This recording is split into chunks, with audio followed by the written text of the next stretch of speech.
Welcome all again. നമ്മൾ കഴിഞ്ഞ ക്ലാസ്സിൽ അവസാനിപ്പിച്ചത് സ്റ്റാറ്റിക്കലി ഇൻഡ്യൂസ്ഡ് EMF അതുപോലെ തന്നെ ഡൈനാമിക്കലി ഇൻഡ്യൂസ്ഡ് EMF അതിൻ്റെയൊക്കെ സ്റ്റേറ്റ്മെൻറ്റ് അല്ലെങ്കിൽ തിയറി എന്താണെന്നുള്ളത് ഡിഫൈൻ ചെയ്തുകൊണ്ടാണ്. അപ്പോൾ ഇപ്പോൾ നമ്മൾ നോക്കുന്നത് ഡൈനാമിക്കലി ഇൻഡ്യൂസ്ഡ് EMFൻ്റെ ഇക്വേഷൻ എങ്ങനെ കണ്ടുപിടിക്കാം എന്നുള്ളതാണ്. അപ്പോൾ നമ്മൾ ഡെഫിനിഷൻ പറഞ്ഞ പോലെ തന്നെ ഡൈനാമിക്കലി ഇൻഡ്യൂസ്ഡ് EMF എന്ന് പറഞ്ഞു കഴിഞ്ഞാൽ ഒരു മാഗ്നറ്റ് നമ്മൾ സ്റ്റേഷനറി ആയിട്ട് വയ്ക്കുന്നു, അതിൻ്റെ ഫ്ലക്സ് ഫീൽഡ് അല്ലെങ്കിൽ മാഗ്നറ്റിക് ഫീൽഡിലെ ഫ്ലക്സിനകത്ത് കൂടെ ഒരു കണ്ടക്ടർ നമ്മൾ മൂവ് ചെയ്യാം. അപ്പോൾ ആ കണ്ടക്ടറിൻ്റെ മൂവ്മെൻറ്റിൻ്റെ കാരണം കൊണ്ട് ഫ്ലക്സ് കട്ട് ചെയ്യുന്നതും എന്തുണ്ടാവും, ആ കണ്ടക്ടറിനകത്ത് EMF ഇൻഡ്യൂസ് ആവുന്നുണ്ട്. അപ്പോൾ അതിന് വേണ്ടിയിട്ട് നമുക്ക് ഡൈനാമിക്കലി ഇൻഡ്യൂസ് ചെയ്യുന്ന EMFൻ്റെ ഇക്വേഷൻ കണ്ടുപിടിക്കുന്നതിന് വേണ്ടി നമുക്കൊരു മാഗ്നറ്റിക് ഫീൽഡിൻ്റെ ആവശ്യമുണ്ട്, അതുപോലെ ഒരു കണ്ടക്ടർ ആവശ്യമുണ്ട്. അതുപോലെ തന്നെ ഇവർ തമ്മിലൊരു റിലേറ്റീവ് മോഷൻ, അതായത് കണ്ടക്ടറും ഫ്ലക്സും തമ്മിലൊരു റിലേറ്റീവ് മോഷൻ ഉണ്ടാക്കുകയും വേണം. അപ്പോൾ അങ്ങനെ ചെയ്തു കഴിഞ്ഞാൽ നമുക്ക് ഇൻഡ്യൂസ്ഡ് EMFന് വരുന്ന ഇക്വേഷൻ എന്ന് പറഞ്ഞു കഴിഞ്ഞാൽ induced EMF equal to BLV sine തീറ്റയാണ്. അതിൽ BLV എന്നുള്ള ക്വാണ്ടിറ്റീസ് നമ്മളിവിടെ ഡിഫൈൻ ചെയ്യുന്നുണ്ട്. B എന്ന് പറഞ്ഞു കഴിഞ്ഞാൽ മാഗ്നറ്റിക് ഫ്ലക്സ് ഡെൻസിറ്റിയാണ്. നമ്മൾ ഉപയോഗിക്കുന്ന മാഗ്നറ്റിൻ്റെ അല്ലെങ്കിൽ കാന്തത്തിൻ്റെ മാഗ്നറ്റിക് ഫ്ലക്സ് ഡെൻസിറ്റിയാണ് B എന്ന് പറയുന്നത്. അത് നമ്മൾ മെഷർ ചെയ്യുന്ന ടെസ്ല എന്നുള്ള യൂണിറ്റിലാണ്.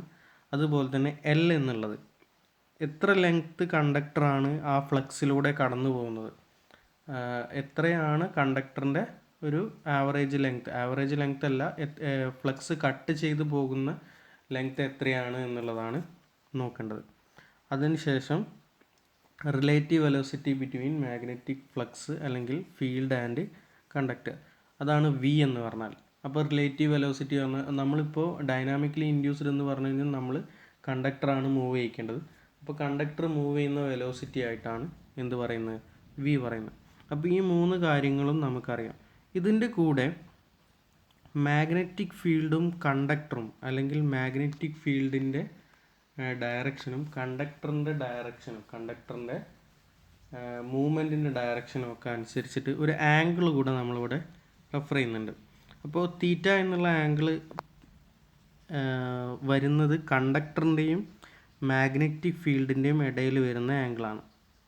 അപ്പോൾ അതാണ് ഫിഗറിൽ ഇവിടെ കൃത്യമായിട്ട് കാണിച്ചു തന്നിട്ടുണ്ട്. കണ്ടക്ടറിൻ്റെയും മാഗ്നറ്റിക് ഫീൽഡിൻ്റെയും ഇടയിലാണ് തീറ്റ എന്നുള്ള ആംഗിൾ വന്നിട്ടുള്ളതെന്ന്. ഓക്കെ, ഇനി ഇതുപോലെ ഈ ഒരു പാറ്റേണിൽ, അതായത് BLV സൈൻ തീറ്റ എന്നുള്ള ഇക്വേഷൻ ഉപയോഗിച്ചുകൊണ്ട് നമുക്ക് ഏതൊക്കെയാണ്, അതായത് തീറ്റ മാറുന്നതിനനുസരിച്ച് എങ്ങനെയാണ് തീറ്റ എന്നുള്ള ആംഗിൾ വേരിയേഷൻ അനുസരിച്ച് എങ്ങനെയാണ് ഇൻഡ്യൂസ്ഡ് EMFൽ നിന്നുള്ള വാല്യൂസിൽ മാറ്റം വരുന്നു എന്നുള്ളത് നോക്കാം. അപ്പോൾ ഇവിടെ ഞാൻ എടുക്കുന്നത് തീറ്റ എന്നുള്ളത് 0, 90, 135, 180, 270 അങ്ങനെയുള്ള ആംഗിളുകൾ നമ്മൾ ചൂസ് ചെയ്യണം. അപ്പോൾ ഈ ഒരു ആംഗിൾ ചൂസ് ചെയ്യാൻ, അതായത് 0, 90, 135, 270 അങ്ങനെയുള്ള ആംഗിൾ ചൂസ് ചെയ്യാനുള്ള കാരണം എന്ന് പറഞ്ഞാൽ ഇത് ക്ലോക്ക് വൈസ് ആയിട്ട് ഇങ്ങനെ റൊട്ടേറ്റ് ചെയ്തുകൊണ്ടേ ഇരിക്കുകയാണ്. അതായത് 360 ഡിഗ്രി റൊട്ടേറ്റ് ചെയ്തുകൊണ്ടേ ഇരിക്കുകയാണ്. അപ്പോൾ അതുകൊണ്ടാണ് എന്ത് ചെയ്തത്, ഈ ആംഗിളുകൾ ചൂസ് ചെയ്യുന്നത്. അപ്പോൾ ഈ ആംഗിളുകളിൽ വരുന്ന ഇൻഡ്യൂസ്ഡ് EMFൻ്റെ വാല്യൂ ഓരോന്ന് നോക്കിക്കഴിഞ്ഞാലും എന്താണ്, നമുക്ക് ഈ ഒരു പാറ്റേണിലാണ് പിന്നെ എന്ത് ചെയ്യുക, വാല്യൂസ് റിപ്പീറ്റ് ചെയ്തുകൊണ്ടേ ഇരിക്കുക. അപ്പോൾ ആദ്യം ഒരു പോസിറ്റീവ് സെക്ഷൻ ഉണ്ടായിരിക്കും, പിന്നെ ഒരു നെഗറ്റീവ് സെക്ഷനും കിട്ടും. അപ്പോൾ നോക്കിക്കഴിഞ്ഞാൽ 0, 90, 135, 180 ഇത് ഒരു 180 ഡിഗ്രി മൊത്തമായിട്ട് വരുന്ന സമയത്ത് അതിനകത്ത് വരുന്ന ആംഗിളുകളാണ്.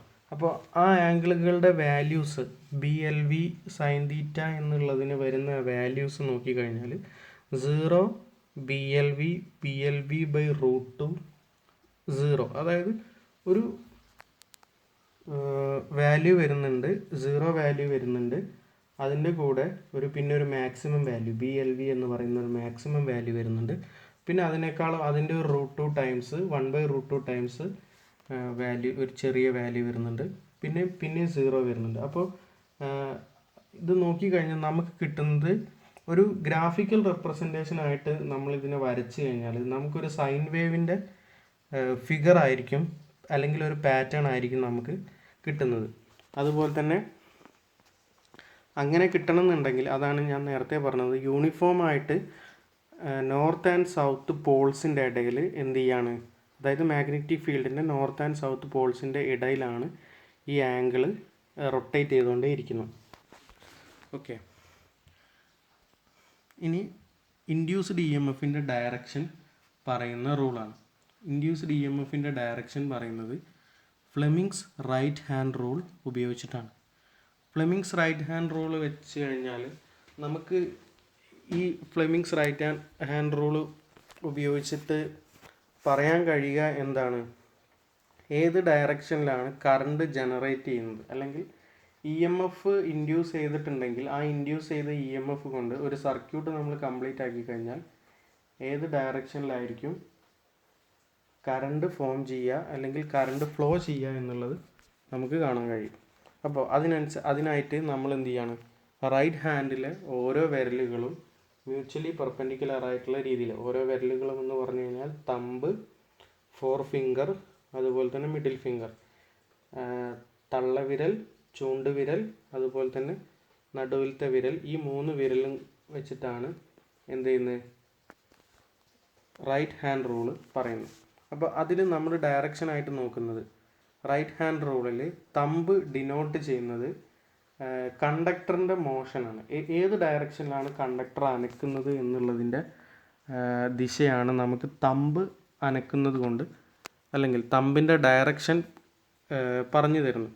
അതുപോലെ തന്നെ ഫോർ ഫിംഗർ, അതായത് ചൂണ്ടുവിരൽ പറഞ്ഞു തരുന്നത്, ചൂണ്ടുവിരൽ ഏത് ദിശയിലാണ് മാഗ്നറ്റിക് ഫീൽഡ്, അതായത് കാന്തിക മണ്ഡലം അല്ലെങ്കിൽ മാഗ്നറ്റിക് ഫീൽഡ് വരയ്ക്കുന്നത് ഏത് ദിശയിലാണ് എന്നുള്ളതിൻ്റെ അടിസ്ഥാനത്തിലാണ് ചൂണ്ടുവിരൽ വയ്ക്കുന്നത്. അതുമാത്രമല്ല, കാന്തിക മണ്ഡലം എപ്പോഴും നോർത്ത് പോളിൽ നിന്ന് സൗത്ത് പോളിലേക്ക്, ഉത്തര ധ്രുവത്തിൽ നിന്ന് ദക്ഷിണ ധ്രുവത്തിലേക്കായിരിക്കും എന്ത് ചെയ്യുന്നത്, പോയിൻ്റ് ചെയ്യേണ്ടത്. N/S ആണ് എപ്പോഴും വരേണ്ടത്. അപ്പോൾ ആ ഡയറക്ഷനാണ് നമ്മൾ മാഗ്നറ്റിക് ഫീൽഡിൽ മാർക്ക് ചെയ്യേണ്ടത്. പിന്നെ ഫോർ ഫിംഗർ, നമ്മൾ തമ്പും മാഗ്നറ്റിക് ഫീൽഡും കറക്റ്റായിട്ട് ലേബൽ ചെയ്യുക അല്ലെങ്കിൽ ഡയറക്റ്റ് ചെയ്ത് കഴിഞ്ഞ് കഴിഞ്ഞാൽ നമുക്ക് അതിൻ്റെ ആൻസർ ആയിട്ട് വരുന്നത് ഡയറക്ഷൻ ഓഫ് കറണ്ട് ആയിരിക്കും. അതായിരിക്കും മിഡിൽ ഫിംഗറിൽ വരുന്നത്. ഓക്കെ, ഇനി അടുത്തത് ഡി സി ജനറേറ്റേഴ്സിൻ്റെ പാർട്സാണ്. നമ്മൾക്ക് ഈ ടെക്സ്റ്റിൽ പഠിക്കാനുള്ളത് ഏകദേശം 11ഓളം ഡി സി ജനറേറ്റർ പാർട്സാണ്. അതായത് ഡി സി ജനറേറ്റേഴ്സിൻ്റെ പുറത്ത് വരുന്ന കവർ മുതൽ അതിനുള്ളിൽ വരുന്ന കോറ് വരെയുള്ള കാര്യങ്ങളാണ് ഡിസ്കസ് ചെയ്യുന്നത്. അതായത് ഷാഫ്റ്റ് എന്ന് പറഞ്ഞാൽ അത് റൊട്ടേറ്റ് ചെയ്യുന്ന ആ ഒരു ആക്സിസ് വരെയാണ് നമ്മൾ പറയുന്നത്. അപ്പോൾ ഓരോ പാർട്ടും ഫ്രെയിം അല്ലെങ്കിൽ ഫ്രെയിം ഓർ യോക്ക് എന്ന് പറയുന്ന പാർട്ട് ഒരു കവറിങ് പോലെ അല്ലെങ്കിൽ അതിൻ്റെ ഒരു കേസ് പോലെ ആക്ട് ചെയ്യുന്നതാണ്. അതുപോലെ തന്നെ ഫീൽഡ് പോൾസ്, ഷൂ പോൾസ് വരുന്ന പാർട്ടുണ്ട്. അതുപോലെ തന്നെ ഫീൽഡ് കോയിൽസ് അല്ലെങ്കിൽ ഫീൽഡ് വൈൻഡിങ്സ് വരുന്നുണ്ട്. ഫീൽഡ് കോയിൽസ് അല്ലെങ്കിൽ ഫീൽഡ് വൈൻഡിങ്സ് എന്ന് പറഞ്ഞാൽ മാഗ്നറ്റിക് ഫീൽഡ് ഉണ്ടാക്കാൻ വേണ്ടിയിട്ട് ഉപയോഗിക്കുന്ന കോയിൽസിനെയാണ് ഫീൽഡ് കോയിൽസ് എന്ന് പറയുന്നത്. പിന്നെ അതുപോലെ തന്നെ ആർമേച്ചർ കോർ എന്താണെന്നുള്ളത്, ആർമേച്ചർ വൈൻഡിങ്, അതുപോലെ തന്നെ അതിനുപയോഗിക്കുന്ന conductors, armature conductors, commutator brushes. D C ജനറേറ്ററിൻ്റെ ഒരു പ്രത്യേകതയാണ്, അല്ലെങ്കിൽ ഡി സി മെഷീൻസിൻ്റെ ഒരു പ്രത്യേകതയാണ് ഈ കമ്മ്യൂട്ടേറ്ററും ബ്രഷസും. അത് ഡി സി മെഷീൻസിന് മാത്രം വരുന്ന ഒരു പാർട്ടാണ് അല്ലെങ്കിൽ സെഗ്മെൻ്റാണ്. അപ്പോൾ അത് എപ്പോഴും എന്ത് ചെയ്യുക, ഓർത്ത് വയ്ക്കാൻ ശ്രമിക്കുക. പിന്നെ bearings and end plate, air filter for fan and shaft. അപ്പോൾ ഈ 3 കാര്യങ്ങൾ, അവസാനത്തെ 3 കാര്യങ്ങൾ, ബിയറിംഗ് ആൻഡ് എൻഡ് പ്ലേറ്റ്സ് എന്ന് പറഞ്ഞാൽ അതിൻ്റെ കവറിങ് കാര്യങ്ങളൊക്കെയാണ്. പിന്നെ എയർ ഫിൽറ്റർ ഫോർ ഫാനിന് വേണ്ടിയിട്ട്, അതായത് അതിൻ്റെ ഔട്ട്പുട്ട് സെറ്റ് ചെയ്ത രീതിയിൽ, അതിൻ്റെ ഡിസൈൻ വരുന്ന രീതിയിൽ ചിലതിന് ഷാഫ്റ്റ് നീളമുള്ളതായിരിക്കും, ചിലതിന് ഷാഫ്റ്റിൻ്റെ കൂടെ തന്നെ ഫാൻ സെറ്റ് ചെയ്യുന്നതായിരിക്കും. പിന്നെ അപ്പോൾ ആ വ്യത്യാസം കൊണ്ടാണ് എയർ ഫിൽറ്ററും ഫാനും ഒക്കെ പറയുന്നത്. ഇത്രയും പാർട്സാണ് മെയിനായിട്ട് ഡി സി ജനറേറ്റർ എന്നുള്ള ഇലക്ട്രിക് മെഷീനിന് വരുന്നത്. ഇനി ഇതിൻ്റെ ഓരോ പാർട്ടും നമ്മൾ ഡീറ്റെയിൽ ആയിട്ട് നോക്കാൻ പോവാണ്. ഇപ്പോൾ ആദ്യം തന്നെ യോക്ക് എന്നുള്ളത്. ഇപ്പോൾ യോക്ക് എന്നുള്ളതിൻ്റെ ഈ ചിത്രം കാണിച്ചു കഴിഞ്ഞാൽ ഇതിലിപ്പോൾ കംപ്ലീറ്റ് കാര്യങ്ങളുണ്ട്. അതായത് റോട്ടർ, സ്റ്റേറ്റർ, പോൾസ്, അങ്ങനെ എല്ലാം ഉണ്ട്. ഇതിൽ ഈ ഔട്ടർ ഫ്രെയിം ഗ്രൗണ്ടിൽ ഫിക്സ് ചെയ്യാൻ ഉപയോഗിക്കുന്ന ഫിക്സ് സ്റ്റാൻഡും അതുപോലെ തന്നെ ഔട്ടറായിട്ട് വരുന്ന കവറിങ്ങും അല്ലെങ്കിൽ ആ ഒരു ഫ്രെയിമും മാത്രമാണ് ഈ യോക്ക് എന്നുള്ളത്. ഇത് നിർമ്മിച്ചിട്ടുള്ളത് കാസ്റ്റ് അയൺ ഉപയോഗിച്ചിട്ടാണ്. ചെറിയ ജനറേറ്റേഴ്സൊക്കെ ആവുന്ന സമയത്ത് കാസ്റ്റ് അയൺ ഉപയോഗിച്ചിട്ടാണ് ഈ യോക്ക് നിർമ്മിച്ചിട്ടുള്ളത്. യോക്കാണ് ഈ മെഷീൻ, അതായത് ഡി സി ജനറേറ്ററിനെ കംപ്ലീറ്റ് ആയിട്ട് പ്രൊട്ടക്റ്റ് ചെയ്യുന്നത്, അല്ലെങ്കിൽ ഒരു കവറിങ് പോലെ ആക്ട് ചെയ്യുന്നത് യോക്കാണ്. പിന്നെ അതുകൊണ്ട് തന്നെ അതിൻ്റെ ഫങ്ഷൻ എന്നുള്ളത് ഒരു മെക്കാനിക്കൽ പ്രൊട്ടക്ടർ ആയിട്ട് അല്ലെങ്കിൽ ഒരു കേസായിട്ട് ആക്ട് ചെയ്യുക. അത് കൂടാണ്ട് ഇപ്പോൾ ഇവിടെ പറഞ്ഞിരിക്കുന്ന പോലെ പോൾസ്, അതായത് ഈ NS എന്ന് എഴുതിയിരിക്കുന്ന ഈ ചിത്രത്തിൽ കാണുന്ന അതാണ് പോൾസ് എന്ന് പറഞ്ഞാൽ. അപ്പോൾ ഈ പോൾസിനെ ഫിക്സ് ചെയ്യാൻ വേണ്ടിയിട്ട് ഉപയോഗിക്കുന്ന ഒരു പാർട്ടായിട്ടും കൂടെ യോക്ക് വരുന്നുണ്ട്. അതുമാത്രമല്ല, യോക്ക് കുറച്ച് മാഗ്നറ്റിക് പ്രോപ്പർട്ടി വരുന്ന, അതായത് കാന്തിക സ്വഭാവം വരുന്ന മെറ്റീരിയലാണ് യൂസ് ചെയ്യുക അത് നിർമ്മിക്കാൻ വേണ്ടിയിട്ട്. അപ്പോൾ അതുകൊണ്ട് തന്നെ ഇപ്പോൾ ഈ മാഗ്നറ്റിക് സർക്യൂട്ട് വരുന്നുണ്ട്. ഇപ്പോൾ നമ്മൾ മാഗ്നറ്റിക് വൈൻഡിങ്, അതായത് കോയിൽസിലേക്ക് ഇലക്ട്രിക് കറണ്ട് കൊടുക്കുന്നതിനനുസരിച്ച് മാഗ്നറ്റിക് ഫീൽഡ് അവിടെ ജനറേറ്റ് ആവും. അപ്പോൾ ആ മാഗ്നറ്റിക് ഫീൽഡിനെ കവർ ചെയ്യാൻ അല്ലെങ്കിൽ ഫോം ചെയ്യാനായിട്ട്, അതിൻ്റെ പാത്ത് ഫോം ചെയ്യാനായിട്ട് എന്ത് ചെയ്യുന്നുണ്ട്, ഈ ഔട്ടർ കവറിങ് അല്ലെങ്കിൽ ഫ്രെയിം ആയി യോക്ക് സഹായിക്കുന്നുണ്ട്. ഓക്കെ, അപ്പോൾ ഇത്രയും കാര്യങ്ങളാണ് യോക്കിനെ പറ്റിയിട്ട് പറയാനുള്ളത്. ഇപ്പോൾ ഈ ചിത്രത്തിൽ എന്ന് പറഞ്ഞാൽ മുഴുവൻ കാര്യങ്ങളും ഇവിടെ കാണിക്കുന്നുണ്ട്. അതിലേറ്റവും ഔട്ടറായിട്ട് കാണിക്കുന്ന ഈ ഫ്രെയിമിനെയാണ് യോക്ക് എന്ന് പറയുന്നത്. ഇനി അടുത്തതായിട്ട് ഫീൽഡ് പോൾസ് അല്ലെങ്കിൽ പോൾ ഷൂ. ഇത് ഉദ്ദേശിക്കുന്നത് എന്താ വെച്ചാൽ ഫീൽഡ് വൈൻഡിങ്ങുകളെ ഫിക്സ് ചെയ്യാനായിട്ട് ഉപയോഗിക്കുന്ന പാർട്ടാണ് ഫീൽഡ് പോൾസും അതിൻ്റെ കൂടെ പോൾ ഷൂ ഉണ്ടാവും. അതായത് അതൊരു ഔട്ടറായിട്ട് പുറത്തേക്ക് കുറച്ച് രീതിയിൽ തള്ളി നിൽക്കുന്ന പോലെ ഒരു പാർട്ടായിരിക്കും പോൾ ഷൂ എന്ന് പറഞ്ഞാൽ. അതായത് ഈ മെയിനായിട്ട് പോൾ ഷൂ ഉപയോഗിക്കുന്നത് ഫീൽഡ് വൈൻഡിങ്ങിനെ വൈൻഡ് ചെയ്ത് നിർത്താനാണ്. പക്ഷെ അങ്ങനെ വൈൻഡ് ചെയ്ത് നിർത്തുന്നുണ്ടെങ്കിലും ഒരു DC മെഷീൻ്റെ ഉള്ളിൽ അങ്ങനെ ബൾജ് ചെയ്യുന്ന രീതിയിൽ, ഇപ്പോൾ ഈ ചിത്രത്തിൽ കാണുന്ന പോലെ NS എന്നുള്ളത് ഇങ്ങനെ പുറത്തേക്ക് കുറച്ച് അകത്തേക്ക് തള്ളി നിൽക്കുന്ന പോലെ കാണുന്നുണ്ട്. അപ്പോൾ അങ്ങനെ നിർത്താനുള്ള കാരണം എന്ന് പറഞ്ഞാൽ എന്താണ്, അങ്ങനെ തള്ളി നിർത്തി കഴിഞ്ഞാൽ ആ അകത്ത് ആ മെഷീൻ്റെ ഉള്ളിലുള്ള എയർ ഗ്യാപ്പ് കുറയ്ക്കാൻ പറ്റും. എയർ ഗ്യാപ്പ് കുറച്ച് കഴിഞ്ഞാലാണ് നമുക്ക് നല്ല രീതിയിലൊരു മാഗ്നറ്റിക് സപ്ലൈ, അതായത് കാന്തിക മണ്ഡലം കറക്റ്റായിട്ട് അവിടെ എത്താനുള്ളത് ഒരു ഹെൽപ്ഫുള്ളായിട്ട് വരുള്ളൂ.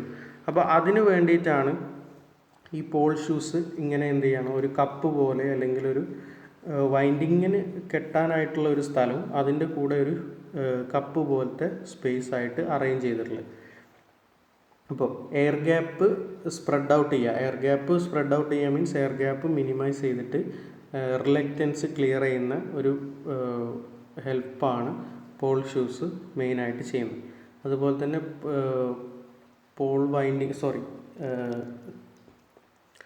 ഫീൽഡ് വൈൻഡിങ്ങുകൾ കറക്റ്റായിട്ട് പോൾ ഷൂസുമിലാണ് എന്ത് ചെയ്യുക, വൈൻഡ് ചെയ്ത് വെക്കുന്നത്. ഓക്കെ, പിന്നെ പോൾ ഷൂസ് എപ്പോഴും നിർമ്മിക്കുന്നത് ലാമിനേറ്റ് ചെയ്തിട്ടാണ്. അതായത് ഇപ്പോൾ ഈ അടിയിലത്തെ ചിത്രം, അതായത് രണ്ടാമത്തെ ചിത്രം നോക്കിക്കഴിഞ്ഞാൽ ഈ ഒരു സിംഗിൾ പീസിൻ്റെ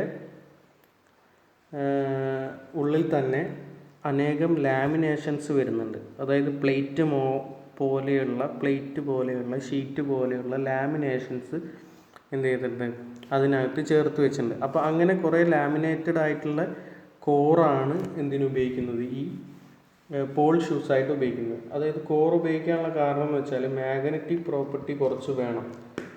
എന്നിരുന്നാൽ മാത്രമേ ഫീൽഡ് വൈൻഡിങ്ങുകൾ ഉപയോഗിച്ചിട്ട് നല്ലൊരു മാഗ്നറ്റിക് ഫീൽഡ് ആ സിസ്റ്റത്തിനുള്ളിൽ അല്ലെങ്കിൽ മെഷീൻസിൻ്റെ ഉള്ളിൽ പ്രൊവൈഡ് ചെയ്യാൻ പറ്റുള്ളൂ.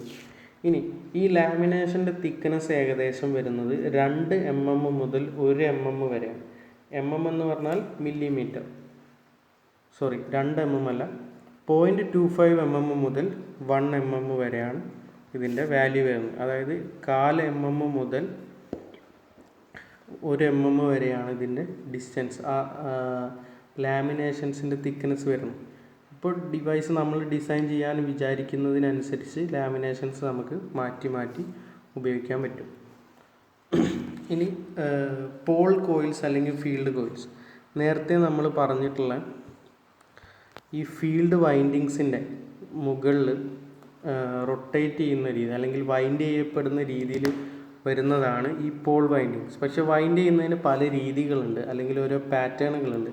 ഇപ്പോൾ ഈ ഒരു കളേർഡ് ആയിട്ടുള്ള പിക്ചറിൽ നോക്കിക്കഴിഞ്ഞാൽ തന്നെ അറിയാൻ പറ്റും അപ്പോൾ ഏത് പാറ്റേണിലാണ് എന്ത് ചെയ്തിട്ടുള്ളത്, ആ ഒരു വൈൻഡിങ് ക്ലിയർ ഔട്ട് ചെയ്ത് വെച്ചിട്ടുള്ളത് അല്ലെങ്കിൽ കറക്റ്റായിട്ട് വൈൻഡ് ചെയ്ത് വെച്ചിട്ടുള്ളത്. അപ്പോൾ വൈൻഡിങ് എന്നുള്ളത് അതൊരു കോപ്പർ